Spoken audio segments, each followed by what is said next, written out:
అబ్బో ఇక్కడ కేజీ చీరలు కొంటే అర కేజీ చీరలు ఫ్రీ అంట. మంగళ్య షాపింగ్ మాల్ కేజీల్లో సేల్ టన్నుల్లో ఆనందం. అందరికీ నమస్కారం, welcome to it's you TV. ప్రస్తుతం మనతో పాటు ఉన్నారు ప్రముఖ ఆధ్యాత్మికవేత్త, జ్యోతిష్య వాచస్పతి బ్రహ్మశ్రీ పోతుకుచ్చి చంద్రమౌళి శాస్త్రి గారు. గురుగారితో మాట్లాడి మనకున్న సందేహాలన్నింటినీ కూడా నివృత్తి చేసుకునే ప్రయత్నం చేద్దాం. అంతకంటే ముందు ఇటువంటి ఆధ్యాత్మికపరమైన వీడియోస్ కోసం ఇప్పుడే మన ఛానల్ని సబ్స్క్రైబ్ చేసుకోండి. నమస్కారం గురుగారు. ఓం గం గణపతయే నమః. గురుగారు, మనకి జూలై 27వ తారీఖు శని వక్రిస్తున్నాడు కదా.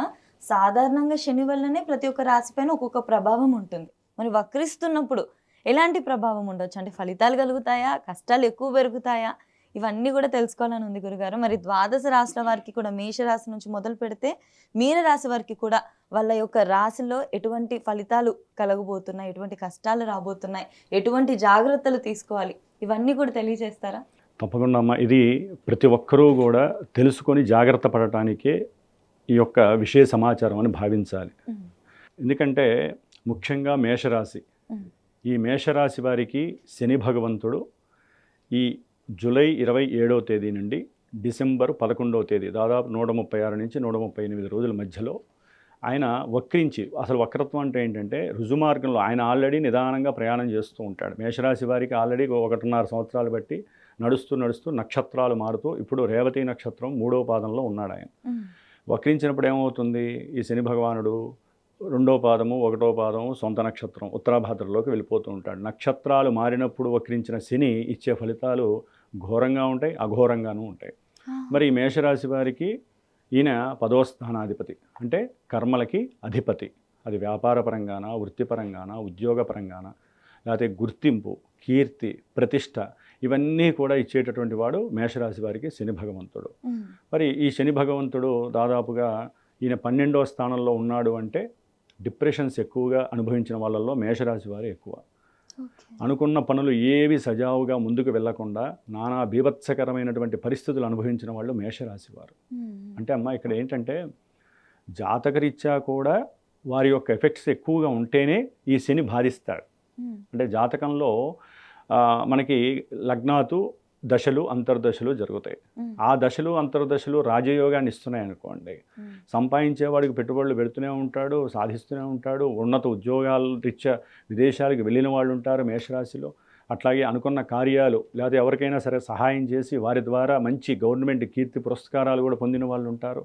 అంటే జాతకంలో ఉన్నటువంటి గ్రహస్థితుల్ని బట్టి, యోగాల్ని బట్టి కూడా శని వాటిని వృద్ధి చేస్తాడు. అట్లాగే జాతకంలో రకంగా చెప్పాలంటే నెగిటివ్ దశలు ఏమన్నా నడుస్తున్నాయి అనుకోండి. ఇప్పుడు గోచారంలో వీరి యొక్క మానసిక స్థితి, మేషరాశి అంటే ఏంటమ్మా, అశ్విని నక్షత్రం, భరణి నక్షత్రం, కృతికా నక్షత్రం అంటారు. ఈ నక్షత్రాల వారికి, మేషరాశి వారికి శని భగవంతుడు 12వ రాశిలో ఉండటం మంచిది కాదు అని మన శాస్త్ర ధర్మం చెప్తోంది.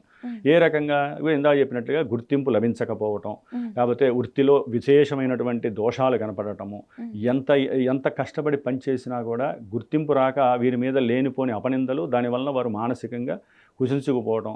అట్లాగే ఉద్యోగాదుల్లో వీరికంటూ ఒక గుర్తింపు వచ్చి ప్రమోషన్ వస్తుంది అనుకున్న సమయంలో చేజారిపోవటము, దానికి వేరే వాళ్ళు క్రాస్ అవ్వటము, లేదా ఈయన చూస్తున్న దృష్టిల ప్రకారము కుటుంబపరమైనటువంటి సమస్యలు, బంధువులతో విరోధాలు, ప్రయాణాల యందు విశేషమైనటువంటి ప్రమాదాలు జరిగి, అట్లాగే కుటుంబ కలహాల రీత్యా కూడా వీరు కోర్టు కేసుల్లో నానా బీభత్సంగా అనుభవించిన వాళ్ళు చాలామంది ఉన్నారు. కోర్టు కేసులు అంటే కుటుంబపరంగా గొడవలు కావచ్చు, ఆర్థికపరమైన ఇష్యూస్, అప్పులు ఇచ్చి కానీ అప్పులు తీసుకొని కానీ ఉంటారు కదా. ఇచ్చేవాళ్ళు ఉంటారు, ఇచ్చిన వాళ్ళు మళ్ళీ అవతల వాళ్ళ నుంచి రాబట్టుకోవడం ఎంత కష్టం. అట్లాగే తీసుకున్న వాళ్ళు కట్టలేక ఈఎంఐలు బాధపడే వాళ్ళు ఎంతమంది ఉన్నారు. ఇట్లా ఈ శని ఆడేటటువంటి లీలా విన్యాసంలో చాలామంది, కొన్ని కోట్ల మంది మేషరాశి వారు అతలాకుతలం అయిపోతున్నారు. ఎవరో ఒక్కరికే కదమ్మా దశలు అంతది. మళ్ళీ ఆ దశల్లో శనితో లింక్ ఉంటే మళ్ళీ ఇదే భావాలు వస్తాయి, అంత యోగకారకుడైన. ఇప్పుడు ప్రజెంటు మేషరాశి వారికి ఈ యొక్క శని నక్షత్రాలలో గురుడు ఉన్నాడు. అంటే గురుడు, ఈ శని 12వ భావాన్ని కాకుండా గురుడిచ్చే ఫలితాలను కూడా ఇస్తాడు. అంటే ఆర్థికంగా ఎన్నో ఇబ్బందులు, సంతానపరమైనటువంటి సమస్యలు, ఇట్లాంటివి ఎన్నో ఇచ్చేశాడు. ఇప్పుడు ఈయన వక్రిస్తున్నాడు.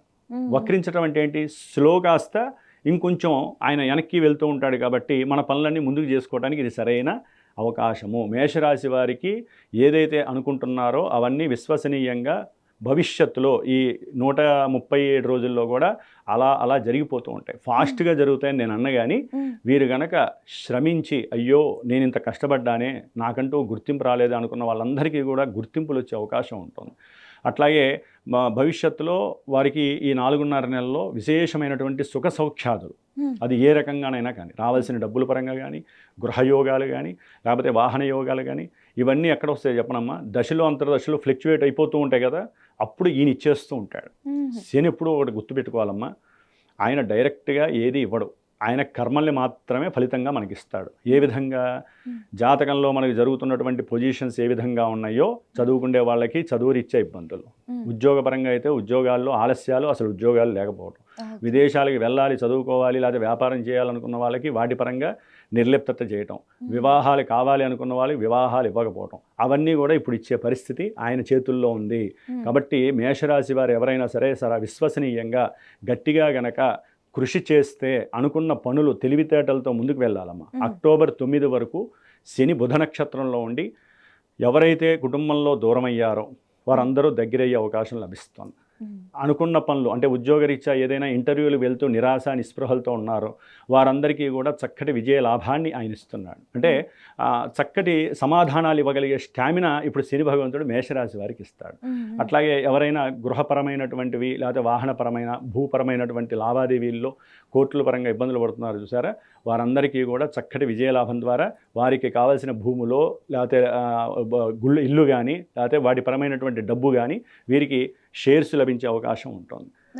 అట్లాగే విడిపోయిన భార్యాభర్తలు ఉంటారు, వారి మధ్య ప్రేమ అన్యోన్యత కల్పించడానికి మేషరాశి వారికి ఇది సరైన సమయం. అంటే వాళ్ళని కలపడానికి బంధువులు కూడా దగ్గరగా వస్తారు. సంతానపరంగా ఎవరైతే ఇబ్బందులు పడుతున్నారో అంటే వారి పరంగా ఏ రకంగానైనా సరే వారందరికీ కూడా సంతానపరమైనటువంటి కాస్త మంచి విందు వినోదాలు వాళ్ళ ఇళ్లలో కార్యక్రమాలు ఇట్లా కూడా జరగడానికి అవకాశం ఉంటుంది. ఏది ఏవైనప్పటికీ కూడా అక్టోబర్ 9 తర్వాత ఇంకా విశేషమైనటువంటి భోగాలు భాగ్యాలు మేషరాశి వారికి లభిస్తున్నాయి.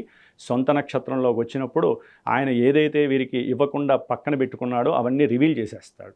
ఉద్యోగాదులు, ప్రమోషన్స్, విపరీతమైన కీర్తి ప్రతిష్టలు, విదేశాలకు వెళ్ళాలనుకున్న వాళ్ళకి విదేశ లాభయోగాలు, ఆర్థికమైన ధనలాభాలు, ఇట్లా అన్నీ కూడా శని భగవానుడు ఇచ్చే అవకాశాలు ఉన్నాయి. అంటే ఈ సమయాన్ని గురుగారు వాళ్ళు సద్వినియోగం చేసుకోవాలి, వీలైనంత కష్టపడి శ్రమపడి చేసుకోవాలమ్మా. ఖచ్చితంగా దాని రిజల్ట్స్ అయితే కనిపిస్తాయి. ఒకవేళ అన్నీ బాగుండి జాతకంలో బాగున్న వాళ్ళకి ఇవన్నీ కొన్ని శని వక్రించినప్పుడమ్మా ఆయన ఇచ్చే మిరాకిల్స్ ఏంటి ఎవరికి అర్థం కాదమ్మా, అనుభవిస్తే కానీ తెలియదు. దాన్ని మనం కర్మదోషాలు అంటాం.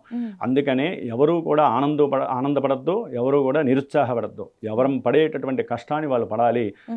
ఎక్కువగా అమ్మా మనసుకి బాధని ఇబ్బందుల్ని కలుగజేసుకోకుండా జాగ్రత్త పడాలి. శని ఎక్కడ కొడతాడంటే దెబ్బ ముందు మనసు మీద కొడతాడు, ఆ తర్వాత డబ్బు మీద కొడతాడు, ఆ తర్వాత కుటుంబం మీద పెడతాడు, లేకపోతే మెయిన్ ఉద్యోగం. ఎందుకంటే అసలు మెయిన్ జోడియాక్లో ఆయనకి ఇచ్చిన స్థానం ఏంటంటే కర్మస్థానం, అంటే 10వ స్థానం వృత్తి ఉద్యోగం వ్యాపారం. 11వ స్థానం అభీష్ట స్థానం. ఎవరికైనా ఏంటి ఫ్రూట్ఫుల్నెస్ ఉంటుంది, అంటే నాకు ఈ పని ఇవ్వాలి అని ఏ విషయం వాళ్ళకి ఆ విషయం అనుకుంటా. అవన్నీ ఇచ్చేది ఎవడంటే శని. కాబట్టి అందుకనే మనం అందరం కూడా శనిని మాత్రమే బెరీజ్ వేస్తాం. అరే ఏలినాడు శని రాబాయ్ మన వల్ల కాదు. మేషరాశి వారికి ఏలినాడు శని కదా, నానా బీభత్సమైన పరిస్థితి కదా. ఇప్పుడు కొంచెం వాళ్ళకి అమ్మాయ్యా కాస్త బయటపడుతున్నాను రా ఒక్కొక్క విషయం అని చెప్పి ఒక ఆనందం, ఒక ఎనర్జీ లెవెల్స్ శని భగవంతుడు మేషరాశి వారికి ఇస్తున్నాడు. ఏదేమైనప్పటికీ ఏదైనా సమస్యలు అధికంగా ఉంటే తప్పనిసరిగా వారి యొక్క జన్మజాతకాన్ని వారు ఇప్పుడు గమనించుకోవాల్సిన పరిస్థితి. గురువుగారు మాకు ఈ పని అవుతుందా లేదా, మేము ముందుకు వెళ్తున్నాం. శని వక్రించడం ద్వారా మా జాతకంలో వారి జాతకంలో శని యోగమా అవయోగప్రదుడా ఇవి కూడా చూసుకోవాలమ్మా. ఒకవేళ ఆయన పాపస్థానానికి అధిపతి అయ్యి పాపగ్రహాలు ఆయన నక్షత్రాల్లో ఉంటే తాట తీసేస్తాడు ఇప్పుడున్న పరిస్థితుల్లో. మనం చెప్పుకున్నాం కదా అని మేషరాశి వారు మానసికంగా కొంతవరకు బేరీజనిస్తాడు, జాతకరీత్యా భావాల్ని దెబ్బతీసేస్తాడు. కాబట్టి ముఖ్యంగా ఏంటంటే ఏదైనా ఇబ్బందులు ఉంటే గురువులకి ఫోన్ చేసి మాలాంటి గురువులకి వారి జన్మజాతక పరీక్ష ఇలా గ్రహాలు మారినప్పుడు కానీ ఆయన అదే రాశిలో ఉంటాడు, ఎక్కడికి పోడు. ఏలినాడి శని ప్రభావం మేషరాశి వారికి ఎక్కడికి పోదు. వక్రగతి ప్రభావం వలన కొంత మూమెంట్స్ ముందుకు వెళతాయి, ఇది ఒక్కటే గమనించాలి. ఆ ఎఫెక్టే. కాకపోతే మనసుకి కాస్త ఊరట కలుగుతుంది. అంతే. శారీరకంగా కొంచెం అనారోగ్యం ఉన్న వాళ్ళకి దీర్ఘకాలిక అనారోగ్య సమస్యలు కొంచెం తగ్గటము, సరైన మందులు వేసుకొని పర్ఫెక్ట్గా క్రమశిక్షణ ఉండటము, అట్లాగే ఎవరైనా సరే అవతల వాళ్ళు వీళ్ళ మాట వినటము, వాళ్ళ నుంచి సహాయ సహకారాలు అందటము, ఇలాంటివి వారికి దేవుడి యందు కాస్త విశేషమైనటువంటి భక్తి భావనలు పెరగటము, అట్లాగే ఆకస్మికంగా భూలాభాదులు కలగటము, తండ్రి వలన ఏదైనా ఆస్తులు కలిసి రావటము, ఇట్లాంటివి ఎన్నో విశేషమైనటువంటి లాభాలు మేషరాశి వారు ఎదురు చూడొచ్చు. ఏదేమైనప్పటికీ వీరు మాత్రము హనుమాన్ చాలీసా వదలకూడదు. నిత్యము నువ్వుల నూనెతో దీపారాయణ చేసి శని స్తోత్రాన్ని పారాయణ చేస్తూ దశరథ శని ప్రోక్తాన్ని చదివితే అది స్టాండ్లో ఉంచుకోవాలి. వీళ్ళకి జరగాల్సిన పని ఆయన చేస్తాడు. వీళ్ళు ఎంత పరిగెత్తినా కొంతమందికి జరగవు. వాడు చాలా జాగ్రత్తగా, కానీ ఈ సమయంలో దానాలు ఇవ్వకుండా వారి జన్మజాతకంలో కనుక శని పాపి అయితే కనుక దానం ఇచ్చుకోవచ్చు. ఆయన యోగాన్ని ఇచ్చేవాడైతే మేషరాశి వారు శనికి దానం ఇవ్వకూడదు. ఇలా ఎన్నో ఉంటాయి. జాతకాన్ని దీన్ని అన్వయించి చూసుకోవాలమ్మా. ఖచ్చితంగా గురుగారు. ధన్యవాదాలు గురుగారు. ఓం నమః శివాయ.